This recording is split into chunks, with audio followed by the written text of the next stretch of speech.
여러분 안녕하십니까? 오늘도 참으로 좋은 날입니다. 하나님이 여러분 마음속에 기쁨으로 채워주시기 바랍니다. 저는 오늘 마가복음 5장 25절로 34절의 말씀을 가지고 누가 내 옷에 손을 떼었느냐라는 제목으로 은혜를 나누고자 합니다. 오늘 많은 성도들이 종교적으로, 이식적으로, 윤리적으로 예수님께 나옵니다. 그 때문에 그들의 신앙생활에는 주님의 권능이 임하지 못하는 때가 많이 있습니다. 그럼 어떻게 해야 혈루병을 앓던 여인처럼 예수님의 옷자락에 우리의 손이 다 하나님의 기적을 체험할 수 있을까요? 저는 오늘 혈루병을 앓던 여인이 어떤 방법으로 자기 마음속에 그와 같은 믿음을 생산하는가에 대해 살펴보고자 합니다.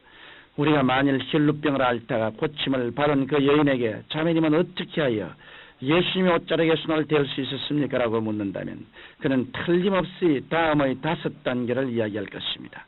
바로 이 5단계가 제가 여러분께 말씀드릴 믿음의 생산 과정입니다. 첫째로 그 여인은 병이 낫겠다는 간절하고 불붙는 마음의 소원을 가지고 있었습니다. 믿음이란 마음속에 불붙는 소원이 있는 사람에게서만 생겨납니다. 그러므로 하나님의 역사가 일어나기 위해서는 먼저 마음속에 뜨거운 소원의 불길이 일어나야 합니다. 성경 요한계시록 3장 16절에 보면 주님은 분명히 내가 이같이 미지근하여 더웁지도 아니하고 차이도 아니하니 내 입에서 너를 토하여 내치라고 말씀하셨습니다. 오늘날 너무 많은 그리스도인들이 찬송을 부를 때도 기도할 때도 열심을 내지 않습니다. 오히려 찬송을 열심히 부르고 뜨겁게 부르짖어 기도하는 사람을 비난하고 비판하며 자기만 거룩한 척합니다. 그러나 미지근한 신앙생활을 하면서 스스로 이만하면 됐다고 생각하는 교만한 사람들을 주님께서는 토해버리겠다고 말씀하셨습니다. 저희 목회 생활을 돌아볼 때 열심을 품고 뜨거운 소원을 가지고 주님께 부르짖어 기도한 성도 가운데 하나님의 기적을 체험하지 못한 사람을 한 사람도 보지 못했습니다. 성경 시편 37편 4절에 또 여호와를 기뻐하라 저가 내 마음의 소원을 이루어 주시라고 기록되어 있습니다.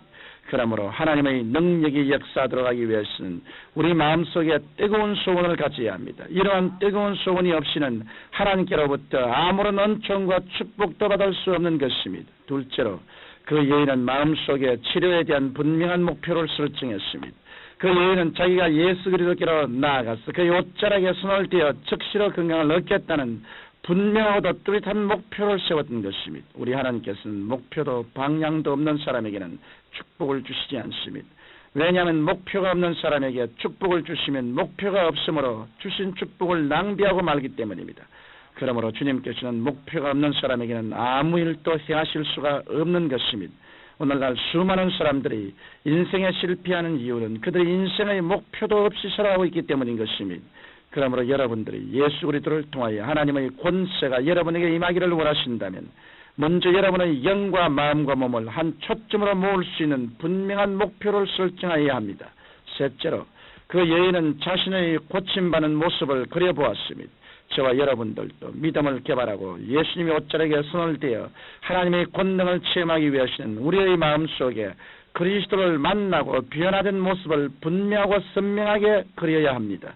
이것이 바라봄의 법칙입니다. 여러분이 바라보지도 않은 것이 여러분의 것이 될 수 없습니다.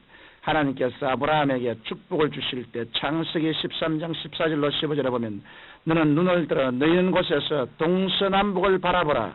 보이는 땅을 내가 너와 내 자손에게 주리니 영원히 이르라고 하시면서 먼저 바라보게 하셨습니다. 여러분의 남편 혹은 아내나 자녀가 교회에 나오기를 원하십니까? 여러분의 마음속에 그것에 대한 뜨거운 소원이 있고 분명한 목표를 설정했으면 여러분의 남편과 아내와 자녀가 여러분과 나란히 앉아서 예배를 드리는 모습을 뚜렷이 바라보아야 합니다. 실제로 그런 일이 일어나지 않았지만 자신의 꿈과 환상 속에 이미 이루어진 것처럼 느낄 수 있도록 바라보아야 합니다.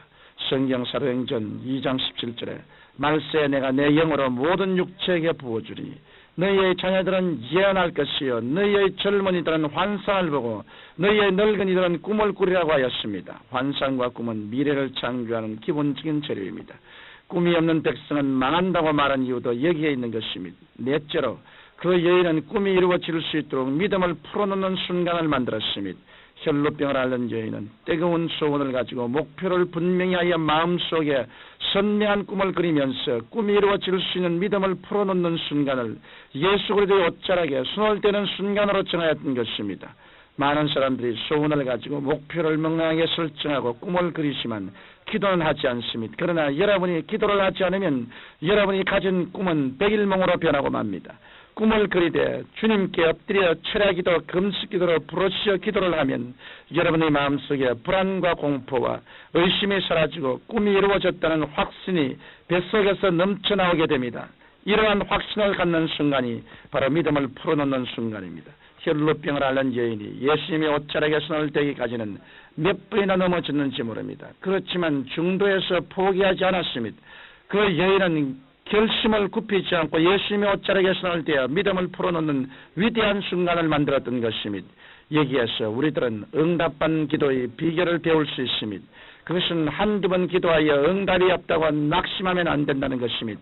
일단 마음을 정하였으면 마음의 확신이 올 때까지 간절히 기도함으로 여러분의 믿음을 풀어놓을 수 있게 되시기를 바랍니다. 다섯째로 그 여인은 입으로 시인했습니다.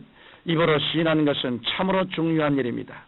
여러분이 마음속에 넘치는 믿음을 입 밖으로 내어놓을 때 그 말씀이 나가서 기적을 나타낼 수 있는 것입니다. 하나님께서 빛이 있으라 하실 때 그 말씀이 빛을 지었습니다. 궁창이 생겨나라 말씀하실 때 그 말씀이 나가서 궁창을 지었습니다. 바울과 실라가 루스드라에서 안전뱅이를 보고 일어나라고 할 때 안전뱅이가 일어났습니다. 이와 같이 여러분들도 믿음을 갖고 입으로 시인하여 말씀을 내어보낼 때 여러분의 앞에 있는 태산과 같은 환경이 변하여 평지가 되고 사는 바다로 옮겨지게 될 것입니다. 무려 12해나 혈루병을 앓던 여인은 자리에 누워 이상과 같은 5가지 마음의 준비를 하였습니다. 첫째로 이 여인은 병이 낫겠다는 간절한 소원을 가졌습니다. 둘째로 치료받는 데 대한 분명한 목표를 설정하였습니다. 셋째로 치료받은 자기의 모습을 꿈과 환상으로 생생하게 그렸습니다. 넷째로 믿음을 풀어놓는 결정적인 순간을 마련하였습니다. 다섯째로 입으로 시인하였습니다. 이와 같이 그 여인이 모든 마음의 준비를 하고 난 후 그리스도의 옷자락에 손을 대자마자 하나님의 기적적인 성령의 권세가 그의 온몸에 흘러들어가서 그의 운명은 변화되었던 것입니다. 그 당시 같은 시간에 같은 장소에서 수많은 사람들이 장사전을 치고 예수님의 옷자락에 손을 대었지만 어떠한 사람에게도 하나님의 역사는 일어나지 않았습니다. 오직 믿음의 마음 준비를 한 혈루병 앓던 여인에게만 하나님의 치료의 역사가 나타났던 것입니다. 청취자 여러분, 예수 그리스도는 어제나 오늘이나 영원토록 동일하십니다. 그 예수님께서는 여러분을 위해 기적을 준비하고 계십니다. 이제 여러분은 혈루병 앓던 여인과 같이 마음의 올바른 준비만 하면 됩니다. 그러면 여러분도 12의 혈루증을 앓던 여인이 경험한 하나님의 기적을 체험하게 될 것입니다.